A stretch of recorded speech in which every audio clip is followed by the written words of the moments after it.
Well, good afternoon. Welcome in, everybody. Good evening. Good morning. Welcome to Buddhist Biohacker. It's already episode 241. We Wow. are, I know, we're deep into our third season already. And welcome to everybody who's joining in the live. Again, as always, share your comments, questions. We'd love to hear where you're from. My name is Lisa Gunshore. I am your host. And welcome in to everybody who watches the replay later or who listens on audio. We're on all 10 audio platforms. And I am so excited today because it's like a little reunion. We are joined with author and coach and an incredible light in this world, Julie Hoyle. Welcome back, Julie. Thank you so much. I'm really thrilled. It doesn't take much arm twisting for me to be on here because I really love joining you and I love having in-depth conversations about these matters that are really important. And I also love that it's interactive. We love to have folks join us and to join in with the conversation. So thank you so much for hosting. And I can't wait to dive into our juicy topic today, which is about, speaking to the shadow and having a conversation. Oh, well, I love having you here too. And I love talking about shadow work. And I just want to shout out. So, you are now an author of 5 books, and your newest book is the Shadow Work Diaries. And that's part of what we're going to be talking about today. You also just launched these beautiful journals. And so, you have so much great content out there. And hi, Jason. Oh my gosh, so great to see your face. And again, share where you're from, you guys, and how you're feeling today. But you've created so much now. And I just would love to take a moment to just kind of honor you. You have so many great, your books are like these openings for Shakti and for energy and transformation. And it's just such a gift. And how does it feel to have 5 books under your belt? Well, it's kind of bizarre, actually. Funnily enough, I'm being interviewed tomorrow about being an author, and honestly, I feel like it should be titled, a reluctant author, because I had no game plan. I had no interest. There was no goal to be an author at all. It just really happened. It kind of exploded, so to speak, out of having had a radical spiritual awakening. And then what happens is the energy of that awakening directs you and guides you into these kind of areas or arenas that you hadn't anticipated. Well, I certainly hadn't anticipated, and I'm sure you could say the same with respect to what you're doing. So it's really about honoring the call. And sometimes the call is so strong you cannot deny it. You just have to go with it and then trusting the process as you go. So all of that said, yes, being an author of 5 books is kind of strange. And, funnily enough, after I finished and launched the Shadow Work Diaries, I had decided that I was going to take a break and just rest, because I'd been working so hard on, you know what it's like when you're getting ready to publish a book and then market and all of those things. So that was the plan. And then I had a friend visit, my friend Diane Goldner, who you've interviewed. And she told me that Amazon now offers a service on Kindle Direct Publishing where you can turn your ebooks into paperbacks. And I had just missed that entirely. I'd missed that kind of moment or news. And so then I was like, oh my God, people have been asking me for years to turn my ebooks into paperbacks. And so that was the next thing. And I was really, in doing all of that. And then I got a download to create journals that were supported, or guided journals. And so that's what I've been working on over the last several weeks.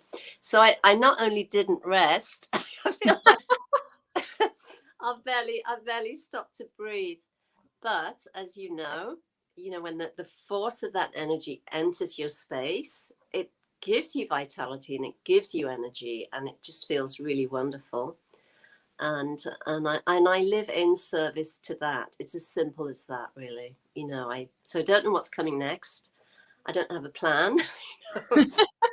But I just go with whatever is presented, and I live true to that, and it works. What can I say? I love it. Well, and I find too, like, it seems like when we feel like we need to create space for ourselves, there's usually something that's going to land in that space. I've noticed that for myself as well. Just like you're saying, I thought, oh, I'm going to take some space, I'm going to create space. And then all of a sudden it's like, oh, here's this whole other creative project you're meant to do. And this is why you created the space. Yes, yes, it's so funny. And now there's something else that's landed as well. There's a call to action with respect to that, which I won't go into, but I think I'm going to be busy for the next, I don't know how long. Till we're done.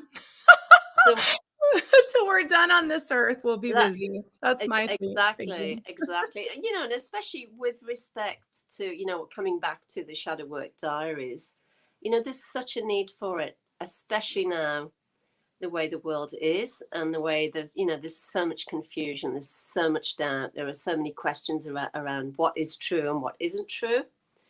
And the thing is that the truth is, if you haven't done your own shadow work, then you'll be easily fooled, or you'll easily be guided into agreeing to things that really don't are not real, are not authentic, and are not good for you. And it's as simple as that. Mhm. And I'm sure that was why I was directed to write about the shadow. And you know, I had anticipating just writing that one book, Meeting the Shadow, Finding Yourself. I hadn't anticipated doing a follow up, but again, that landed, and I was directed to do it, and here we are. Yes, here we are. So, what do you want to say? Like, let's start with just the shadow. Like, we did so many shows about shadow work. I mean, I've been diving into it, and it's like watching these home movies from your past that you just like are like, oh, I love this so much. And there's so many juicy things in there. And that coupled with all of the beautiful writing in both of these books. And so how do you feel about the shadow today? Like, what do you want to say about the shadow today? I would say don't rush, especially if you kind of term yourself as a spiritual seeker. Don't rush to say, oh yes, I know about the shadow, I know what that is, and then feel like just because you've read about it that you've dealt with it, because that isn't true. And I come up against this, you know, a lot of times with people that I work with who claim to have done some work on the shadow, but they've really just either scratched the surface or they know about it intellectually. And so I think that's part of the reason I was guided into writing the follow-up book, because it's important. It was important for readers to hear testimonials from the 9 authors that, you know, as you were one of them, who shared your own direct experience of what shadow work is and what it was for you on a personal level and what the outcomes were. And I love that part of the book because, you know, each of your testimonials is so different. Everybody's coming from a different sort of perspective and speaking about very diverse episodes and experiences of what you've all struggled with. And the outcomes as well are very different. But in each and every one, there's this incredible movement of energy that you can feel, and there's an expansion that takes place. And the reader feels that and can join in with that and receive that. So it's really a very abundant way of sharing the gift of your own enlightenment, because shadow work really is about enlightening yourself to the ways that you've been denying your truth and denying aspects of yourself that you believe are, you know, not nice, or, you know, won't be accepted by family or friends. So this is it's really important work. And essentially, if you haven't done shadow work and you claim to be spiritual, you're really missing the essence of what being true means. Because obviously, you, in terms of your sort of spiritual awareness and spiritual growth, you have to include your humanity. You have to include all your psychological baggage and the way you've been wounded as a child, and you know, all the other things that you've kind of tried to move past in your own way. So it's important to look at that, and really important to place value on it as well, rather than thinking, oh, you know, it's negative, or I don't want to look at that because, you know, I'm trying to be spiritual over here and I'm trying to meditate.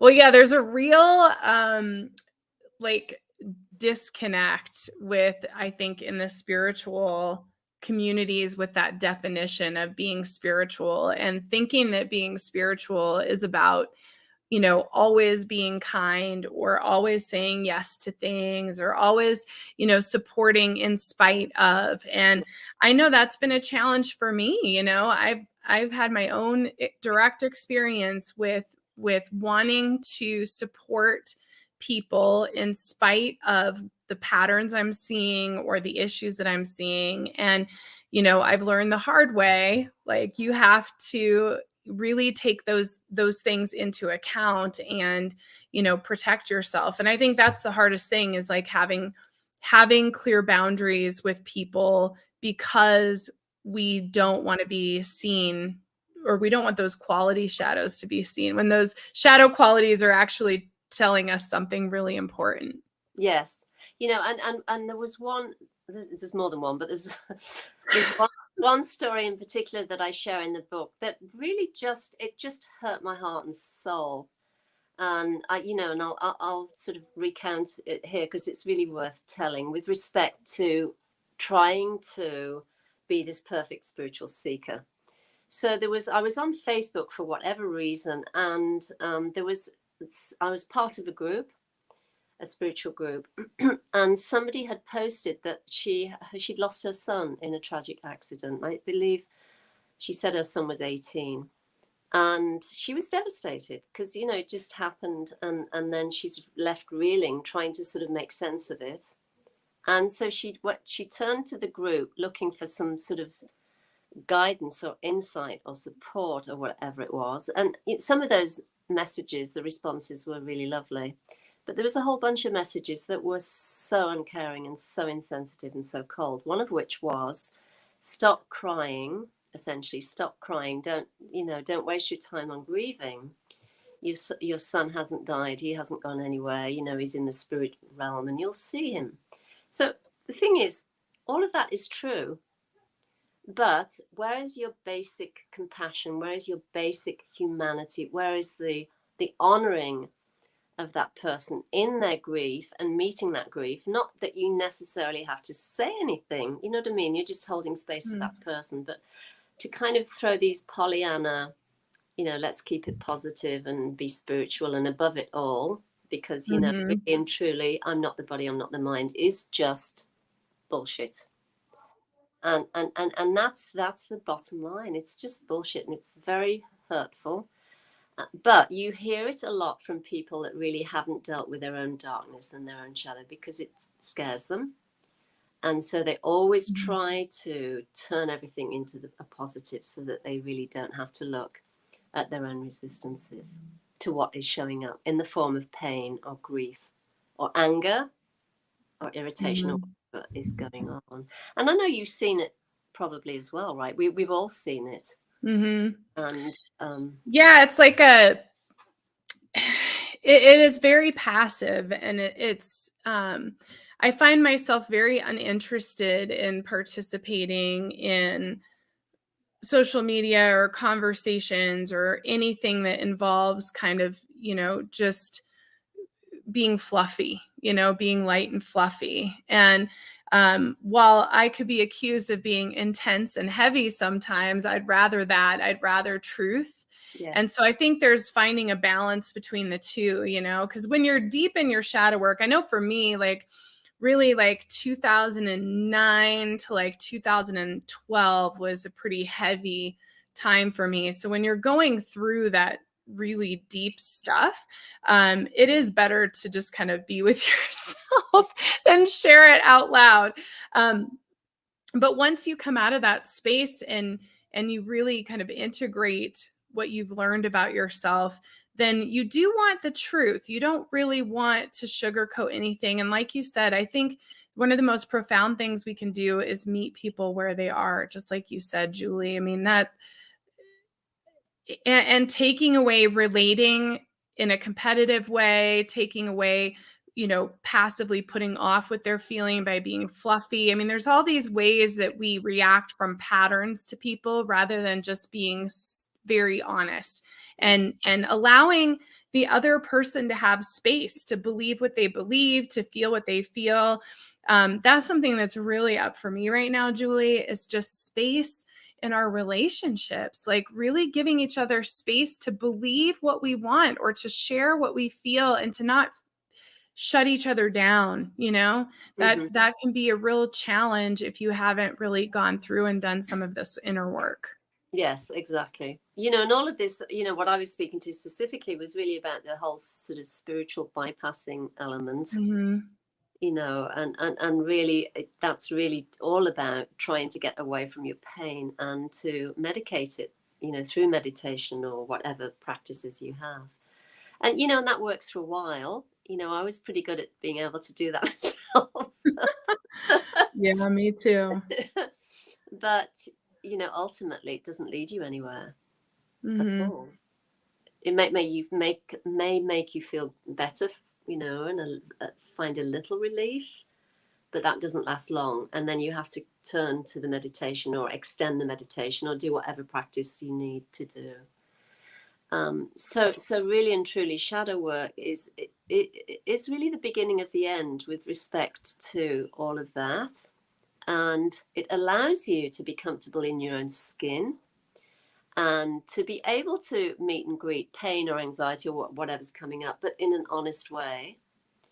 And the meeting and greeting of it essentially dissolves it, Mm-hmm. And so this is really why it's as important as it is, and it has tremendous value, not just for your spiritual life, but in your day-to-day life too, because you discovered gifts that you never even realized that you had. Mm-hmm. So I know if somebody asks me, how do I start shadow work? I would tell them to go get your book, Meeting the Shadow, Finding Yourself. Yeah. And I want to ask you, what would you say to anybody who's listening who hasn't heard us talk about this before, who is thinking, wow, I probably do want to dive into this? Like, what's the best way to start this journey? Well, I would say, the books are very helpful, and that was why I wrote them, because they give you a lot of support. But essentially, it's really about beginning by understanding that the shadow are those aspects of your psyche and your personality that you've been taught to repress or to turn away from and avoid out of fear that, you won't be accepted or it won't look good. So when that happens, you spend your life then trying to present in a certain way, but behind that, there's always fear that you'll be found out, or something will slip, or you'll say the wrong thing. And of course, we've all been in circumstances and situations where something pops out of somebody's mouth, if it's not our own, Mm-hmm. that it's just like, holy moly, and it's true, but it's so direct and it can be so, challenging for everybody. So that's really the starting point. Find out what is the shadow, what does that mean for you, and then look at your own life and look at the people. One simple way to begin is to look at the people in your life that really press your buttons and drive you crazy, and make a list of the qualities that you really don't like in that person, and just make a list, and then look at the direct opposite of what of those qualities are. So if you, for example, if let's say you have a cousin who's arrogant, and let's say he's arrogant, he's a bully, and he's this and that and the other, look at the direct opposites of what those are, what those qualities are. But begin by looking at and recognizing that you would not be able to see that your cousin was arrogant and bullying if those qualities weren't in you in some form. or another, because and the thing is that you wouldn't be triggered by your cousin if you dealt with those aspects inside yourself, and that's the key. It's when the triggering happens, or you can't stand, you want to get out of the energy field, and you just don't want to be with them. That's a sure sign that they are mirroring qualities that you are in you that you haven't acknowledged yet. So that's really the starting point. I love it. Well, and everybody who's watching, I can see your little numbers. Everybody's been quiet this week, I feel like. But what I would love, let's do this right now. Who is triggering you right now? You don't have to share who, but what are those qualities that are really triggering you right now? I'd love for you guys to drop that in the comment box. Like, what are you seeing around you that's triggering you, that's affecting you in some way? I would love to hear what that is for people right now, because that is going to tell us a lot about ourselves. And I still do that to this day, Julie. Like, we've been working together a really long time. And to this day, like even this week, I had some things happen, and I do that exact exercise, which is okay. Like, this that I'm seeing in this experience, what is this teaching me? And where am I doing this same thing? And one thing I've noticed, collectively, is there's so much anger. I think everybody's had kind of enough from the last couple of weeks. And so I think there's so much like anger and impatience. And that's absolutely, like, anger is my Achilles heel of destructive emotions. It's my red flag that I need to work on a boundary somewhere. But anyways, so I've noticed a lot of collective anger. So that's my example today of like what a quality would be. And I see Barbarella's here, and she's saying her mom. So Barbarella, what is it about your mom? I want to hear the quality so we can talk about this a little bit. What about you, Julie? What have you noticed is going on collectively that you're seeing in the shadow traits? I know you wrote about some of these direct examples in your book, Meeting the Shadow, Finding Yourself. Mm-hmm, mm-hmm. Yeah, I mean, I would second what you're saying about collective anger. There's also collective distrust, and it's gotten to the point where it just becomes crazy. There's distrust of what, let's say, politicians or whoever it is, even friends and family members. There's distrust in communication. What is being said? Is it true? Is it real? Is it authentic? Is it a scam? Is it this? Is it that? Has it been doctored? Is it is it a fake video? So there's this element of distrust that I haven't seen ever at this kind of level across humanity right now, where there's a real questioning about what is real and what is true. And the thing is that you'll always be fooled with respect to what's real and what is true out there if you haven't owned what is real and true within you. That's always the first place. So if you have done the work, especially the shadow work, if you've really worked on that and you've integrated those parts of yourself that you've sort of always pushed away, if you brought that home, then you're able to see from a place of authenticity. And you can smell bullshit a mile away. You know when somebody's being honest and when they're not. You know what is true and what is not. And you don't have to, watch every sort of news channel or read, everything online to figure something out, inside yourself. And so this is why it's, I think, really important, especially now, to do shadow work, because if you don't, you'll get lost in the maze. And the maze is just getting bigger and bigger as I see it. You know what I mean? It's like, and more convoluted, and just more layers to it. And it's just, these stories are just never ending. And oh my gosh. Yeah. So. Well, and I want to second what you're saying about like the truth inside of ourselves, because I think, we all here, like in this community, went on our own little journey of learning and understanding about things. And I really find myself in 2022 now uninterested in any of it, honestly. I feel like I really just want to be with myself and, work on my own wellness and be really creative. And I attribute that to doing this kind of inner work, because I think there comes a point where I don't really need to know the truth either anymore. Yeah. So not just do I know what the truth is, but I don't really need to know anymore. I feel like we have the truth inside of us, and there's really no need to go find it someplace else. Yes. Well, look, and again in the book I detail this, but master yogis, great beings, speak about two types of truth. There is absolute truth and there is relative truth. And absolute Mm. truth is thou art that. You are the supreme self. You are absolute awareness itself, right? You are that which is beyond the mind and the body. That is the truth. That is your fundamental nature. That is your prior or your first kind of nature, so to speak. And then your personal expression is kind of the secondary aspect of that. But anyway, so that is absolute truth. And then relative truth relates to, the world and the way the world functions, right? And if you go stand in front of a speeding car, you'll get knocked down. And you've got a heart and you've got lungs, and that. So all of that, the relative truth is relative to the way the world functions and the way we function in the world, right?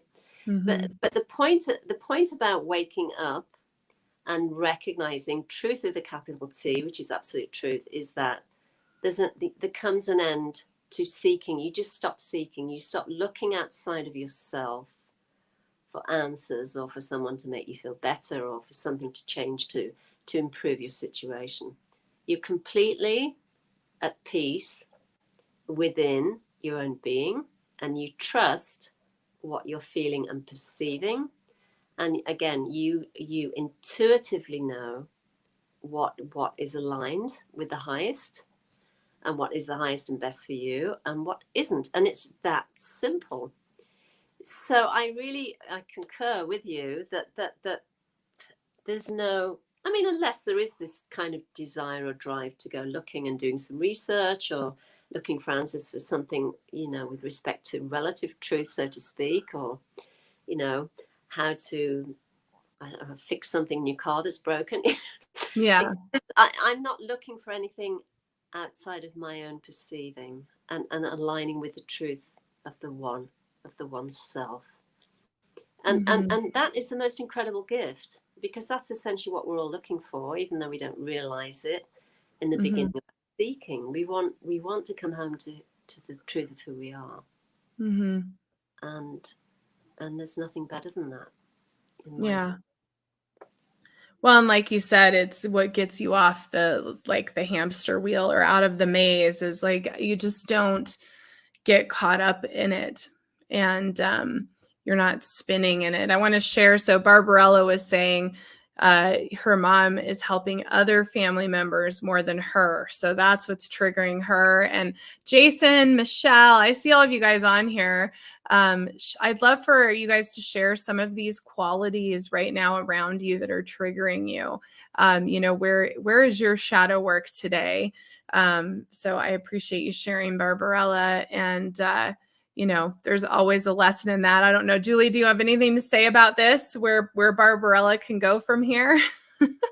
Yeah, look, I mean, I as I shared in my book, I spent a lot of time and energy working with mother energy because of what happened in, my situation growing up, where, my mother was very cold and sarcastic and just not very supportive at all, not very loving, not very kind, and all of those things. So I had to do a lot of work around that, because it's very painful, and it does kind of stymie your confidence and stymie your growth.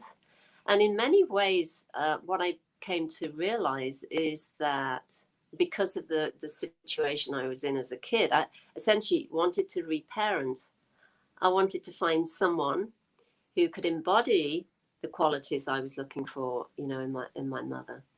But anyway, essentially, that through the work of shadow, looking at the shadow and all of that, and really doing that intensely, I came to realize that obviously my mother had been wounded. So if you have a mother that can't show up for you, and I'm simplifying this, but if she can't show up for you, obviously that was the pattern that she was exposed to when she was growing up, and there's no easy way to fix that. But I can say that if you do that work on yourself and provide for yourself the things that you would love your mother to give you, then you've broken the sort of the pattern or the chain of that, because it goes back generations. And it really does. Again, the master yogis say that when you heal yourself, then you heal your family lineage going back 6 or 7 generations. And so what I would say is, okay, if you have a mother that's always helping other people or other family members and not helping you, what are the qualities or what are the things that you would like to receive from her that she's not currently giving you? And how can you give those to yourself? I love it. Well, and that is a great segue into the generational piece. Oh, wait, hold before we go there, pause, because Jason's sharing now. So Jason says grumpy people are triggering at times. Yeah, we definitely there's a lot of anger, which we talked about. Yes. Yes. So you know what, again, what I do, this is a great one, because this is, again, it's really common, because grumpy people really are coming from a place of their own dissatisfaction, their own pain, their own anxiety, or whatever's going on that, you know, that they haven't acknowledged within them. So I usually try one of two things. I'll try and sort of turn it into, you know, or turn it away from, you know, the main focus, which might be, you know, the boss is a pain in the ass and he gets on my nerves, for example. And just kind of going on and on and on and on and on about that. And I just find a way of making it light through joking about it a little bit, to put some light and some energy into it, and essentially showing that person that complaining and moaning doesn't do anything. And I'll often say that too. And I'll say, listen, you know, complaining about the situation or how you're feeling doesn't change anything. Let's look at what, you know, you can do to change it.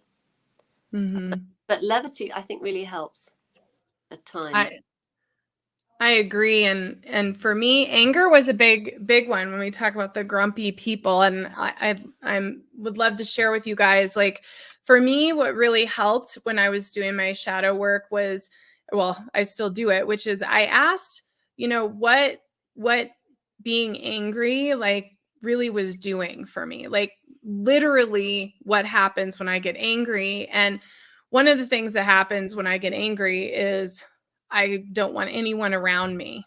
I usually want to go sit in my room or go for a walk or be away. And that was like a light bulb moment for me, because I realized that anger was actually creating space for me, that I wasn't creating for myself.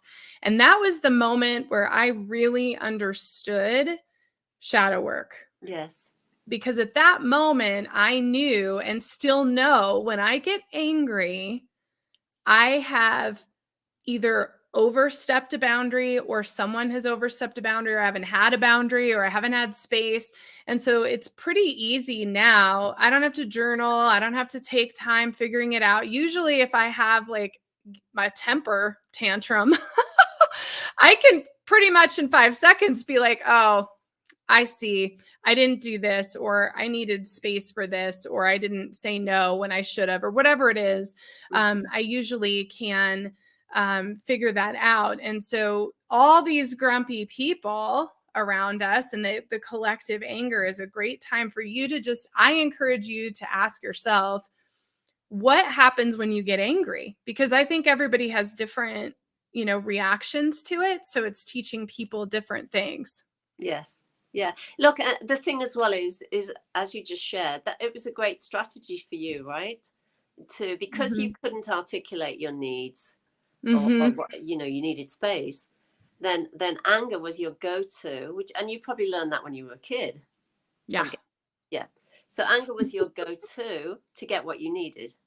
So what happens is we utilize these methods to get what we want or what we're looking for, because we don't know any other way of doing it. And so all of this work we do on around the shadow is really about shining light on our own old patterns and old conditioning, and choosing to do things differently and to do things in a way that honor who we are, and create these circumstances where we have the courage to state our needs and create boundaries and don't feel guilty and don't feel like we should be saying yes to everybody, especially, when you're a spiritual person. And also, everybody wins. It's much, much healthier. It's a much better way of coexisting and supporting yourself and supporting other people. Mm-hmm.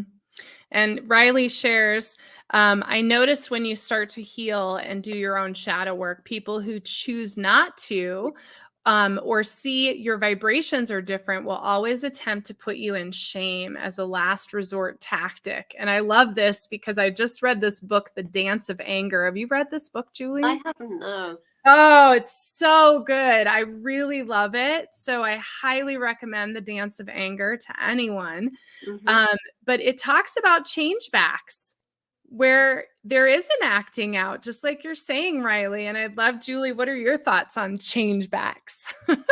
Yeah, because look, the thing is that if, for example, let's say that you've always been someone who never says no to anybody, or you have no boundaries. Let's say you have no boundaries at work, and a great weight is put on you, and I can speak from my own direct experience. And other people have a lighter load, and you're earning the same money, let's say, or however it works. That there's a lot of frustration, a lot of anger. But when you start to look at that, and you start to create your boundaries, and you start to speak your truth, there's a wobble energetically, because all of a sudden, whoever you're relating to doesn't get the same version and doesn't get his or her needs met. And so oftentimes there'll be this reaction to try and get you to model what they've been used to performing. And so there can be some pushback, but this is a great opportunity to just hold true. And if you need to articulate, if they're ready to hear it, if they aren't, then it's a complete waste of time. But as we know, because we've tried that, right? Yes. Many thoughts are running through my head. It just doesn't work. So yeah, you just have to hold steady and hold true and stay in that place. And it doesn't mean to say that you don't adjust, because sometimes there's a need to adjust a little bit as well, and make changes. But that's what it is, because there's a shift in energy. And what's happened is, with respect to shadow work, what you're doing is you're bringing these repressed parts back. So in a way, you're getting bigger, and you're getting stronger, and you're getting clearer. And so it can be difficult for some people to take, especially if it's a family member and you feel like you're in this place where you have to speak your truth and maybe call them out on behaviors that have never sat well with you, but you've always accommodated. Yeah. So there's a lot of different sort of nuances to it all, but ultimately it's about being honest and stop lying to yourself, essentially. Is right, and trying to be something that you're not for the sake of harmony, or so that you don't upset someone, and all of that. It's all bullshit. Yeah. Well, and it's a marvelous opportunity to practice boundaries. Yes. And I have found, what Riley's bringing up, I find it really clarifies relationships really quickly, because if you're able to speak up and share your needs and express what will work and what won't, at that point, they'll decide if they want to move forward or if they are not interested in moving forward. They'll show you where they're at. And so it is uncomfortable and important to meet those head on, I think. When you get that shame or that change back or that, temper tantrum about how you're behaving, is to really, and I highly recommend writing out some affirmations or some statements that you can use, because you're going to get a lot of it when you go through, especially when you first go through those first few years. And honestly, I still think I've gone through it this last year even, but like when you go through a deep layer of your shadow, there's like this whole reintegration, and you are like, your relationships change, how you interact with the world changes, and being able to identify what you need and how to articulate it, I think, is like, write that in your journal. I think it's important to do that. Yes, and this is part of the work. It's very, very helpful to do that, and to get clear, and have something that you can grab if you need to, or look over, Mhm. Yes. I have some statements. I have some statements because it's like, it's easy to get triggered and go right back into your old patterns, or to feel guilty. Like, oh, I'm not, like you were saying, Julie, oh, I'm not a spiritual person. It's like, okay, you have to like clear that out and come into a different space. And you're right, Riley, then they usually disappear, unfortunately. Although some people can surprise you, you might, and especially with family. And so I do want to talk about lineage because you brought it up, Julie, but like with family, I've been surprised weekly about the profound healing within my own family and relationships with my family and my loved ones, as we actually are all speaking up for ourselves and starting to want to change the dynamic of the relationship. And it's really amazing. So it's worth, saying no or making a change, because it's inspired so much change around me, and I know it will inspire change around other people. So let's get into lineage a little bit, and family, and I know you mentioned the 7 generations, but what else do you want to say about that? Yeah, I'm pretty sure I dealt with some of this in Meeting the Shadow, and a little bit in the follow up book. But the thing I noticed almost immediately when I started doing shadow work, and I started when I was at the ashram, living at an ashram in India in 2001 and 2002. And I was a complete newbie. I didn't know what the hell I was doing. I just kind of intuitively was trying to figure it out, so to speak. But what I did notice was I would work on specifics with things like boundaries or forgiveness or whatever it was that I was working on, and it would take a while, and I go through a process with it and so on and so forth, and I'd start to feel better and lighter and the whole thing. And then I don't know, a year, 2 years later, something like that, when I would go and visit family in the UK, I'd noticed that there was a change. There was some sort of resolution without me having to say anything or do anything. And even before we met, I'd hear these stories about things that were happening that I intuitively knew, related to the work that I'd done on myself with respect, let's say, to boundaries, or to speaking and standing up for oneself and speaking truth. And of course, I began to realize, it's obvious, actually. If you start to do your own work, then it will have an effect on your family members, because you're, connected. And it also has a global effect too, because the more energy we bring back, the more we welcome, every aspect of who we are back home, then the clearer, the more expansive we are, the more grounded we are, the stronger we are, the clearer we are, and all of those things.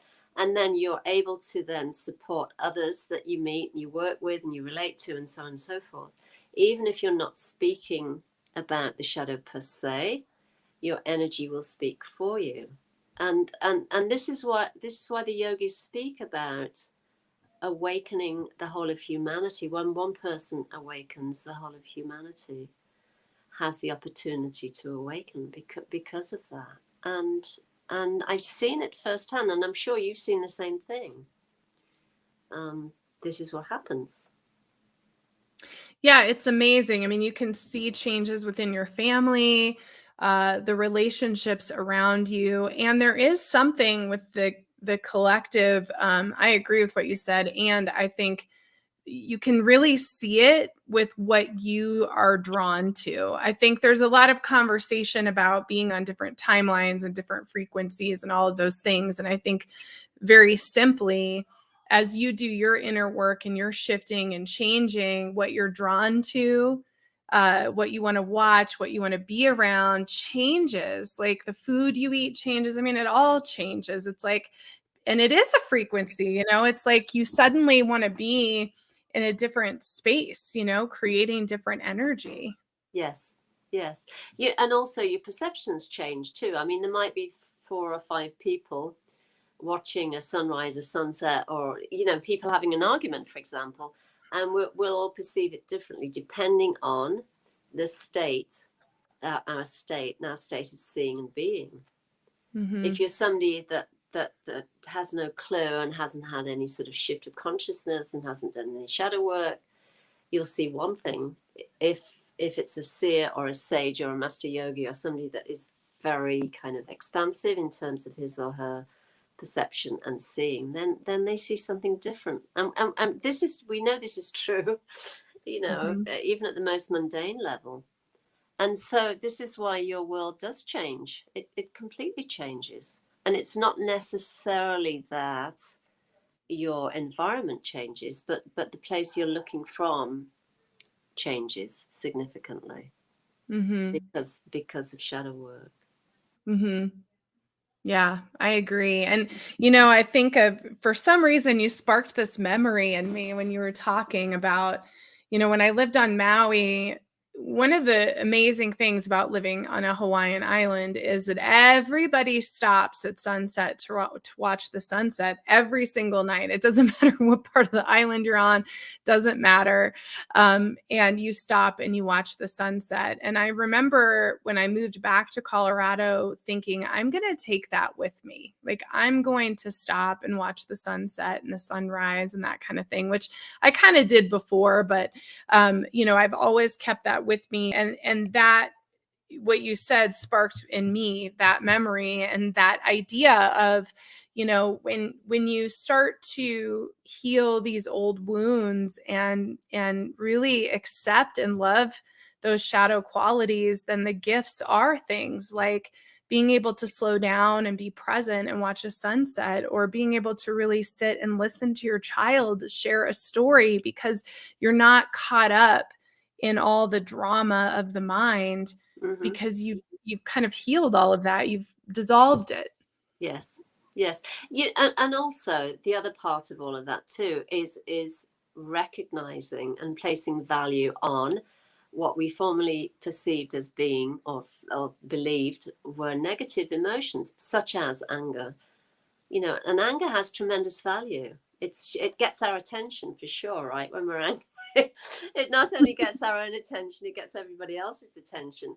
But this, that rather than trying to medicate it or I don't know, tell 10 different people your crazy story or your angry story, if you begin to see and recognize and realize that there's tremendous value in anger, you can look at, why is it showing up, as you shared, and you can begin to live in a much more sort of balanced, harmonious way, rather than trying to sort of pull away all the time or repress the anger or take a Valium or whatever.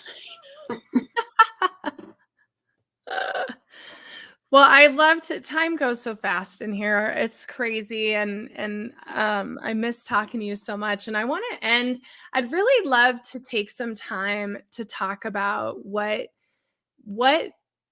inspiring and creative things really flowed through you after shadow work, because I think, you know, we've talked a lot about shadow work on here, and we've even talked about the gifts, but there's this beautiful creative energy that comes from it, and I just want to get into that. So, you know, where do you want to go with that? So yes, so I My light went off. as I shared, the need or the drive to do shadow works landed in me quite forcefully when I was at the ashram in India. And the thing that I hadn't seen and I took note and I started working immediately without really knowing what I was doing. At the same time, I had a meeting with somebody that was asking me about what I wanted to do when I left, when I left the ashram, and what work was I looking at, and so on and so forth. And he said he'd help me with my CV. And I remember clearly saying to him, "Oh my God, my background is a teacher and in the educational field, right?" And I said, "Oh, please God, don't ask me about writing up CVs. I hate all that crapola. It just gets on my nerves, you know. I'd love to be able to write a CV where I was just completely honest about, you know, my interests and, you know, the psychic phenomenon, these amazing things that have happened since childhood. And he said to me, well, forget about writing a CV. Why don't you write a narrative of your life? So nobody had said that before. So it just landed. So I got really excited and I started writing this narrative of my life. And that was really where I started writing. I didn't have a clue what I was doing. All I knew is it felt really good. And then, so in other words, the minute I started doing the shadow work was literally the minute there was this kind of drive, this movement of energy that was starting to come out of me that linked to writing. And what happened was I felt inspired to order this writing kind of workshop thing from the UK. It's been going on for years. Anyway, it arrived and there were all these booklets and, you know, I had all these things that I was supposed to be doing, these little practices and writing this and writing that. And I couldn't keep any of it up because my husband and Tony and I ended up going to live in the Ukraine and we couldn't speak the language. So part of it was to go and read local news magazines and then write articles. So that all fell away. But over time, what happened is I was just guided to write, and I was guided to write articles. And I remember sending the first one off, and when I sent it off, I knew it would be accepted, and it was. And I think up to this point, I've written now for about 20 or 25 Mind, Body, Spirit magazines. I've written articles there. So we never know, you know, how our creative energy will show up. It might show up through this drive to start writing. It might be through speaking and sharing. It might be through dancing. It might be through, I don't know, creating a blog. It just lands in its own way and its own time. But what I can say for sure is that the minute you start doing your shadow work is the minute you'll start to unleash your creative potential, and you'll start making space for it. Because a lot of what's hidden and repressed in the shadow is your own creative potential. And you don't see it until you actually start harvesting, bringing everything back in, and then working with the energy of it. And I've seen this again and again and again. And I'm sure you have too, right?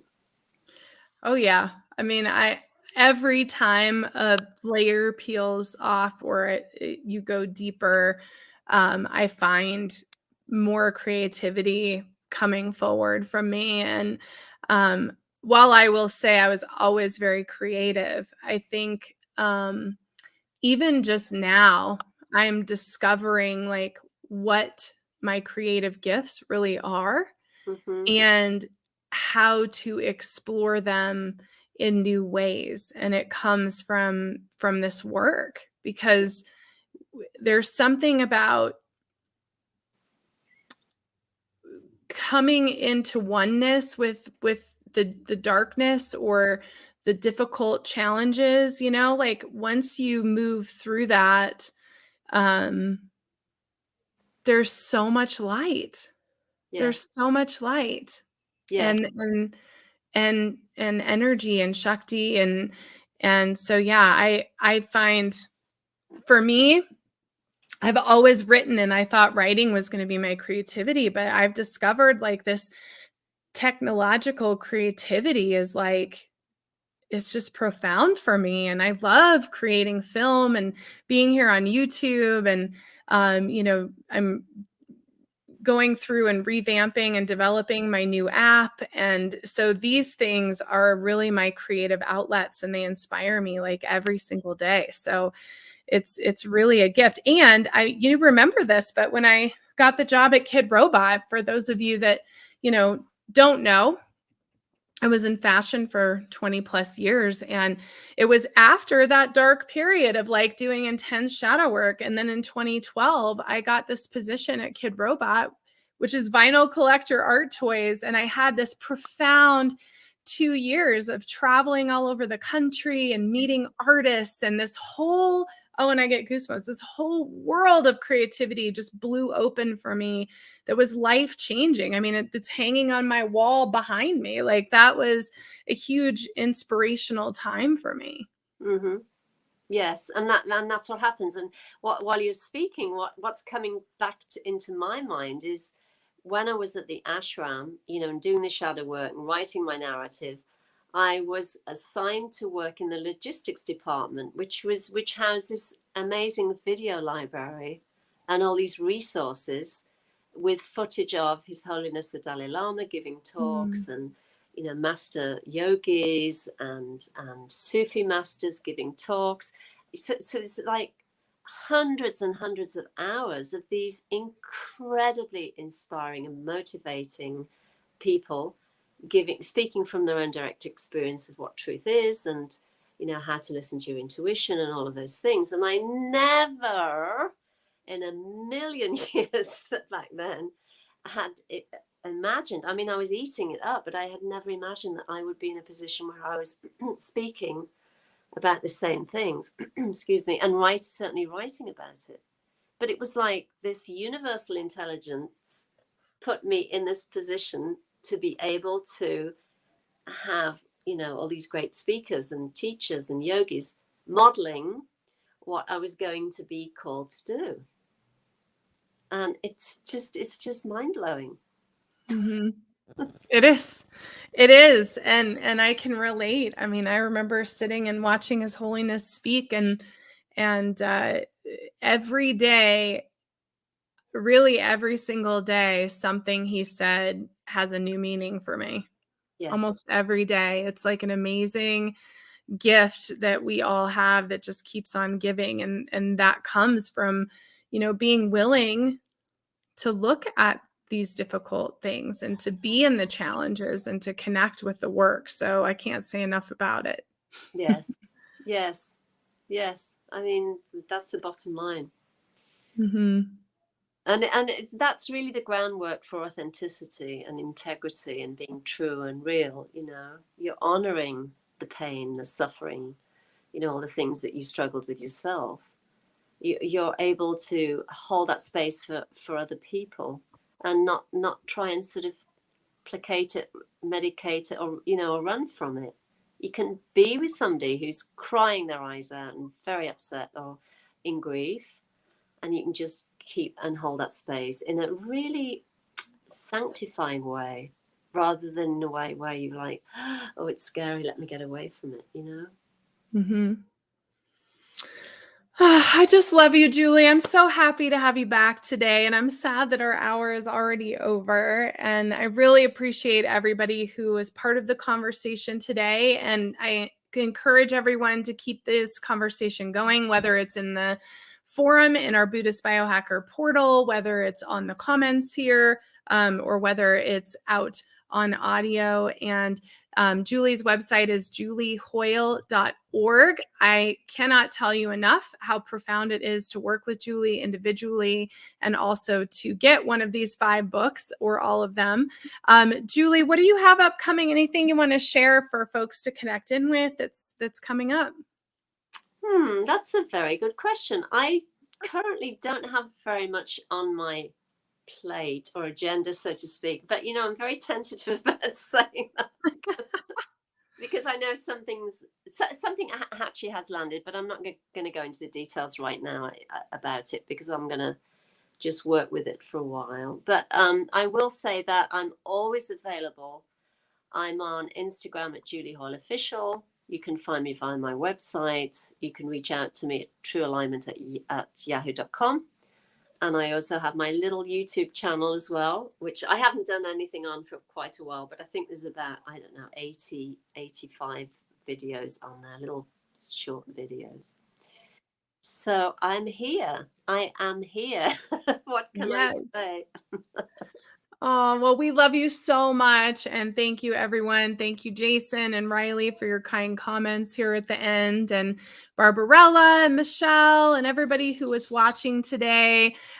We love you guys so much. We are going to continue our shadow conversation next week with Esha Estar, who lost her husband suddenly and wrote a beautiful book about managing grief. And she will be on next week. And we're going to be talking about walking in the shadowlands with grief and death. So join us again next week. And thank you so much for being on the show, Julie, and a part of my life. And love you so much. And thank you, everybody. Have a great day.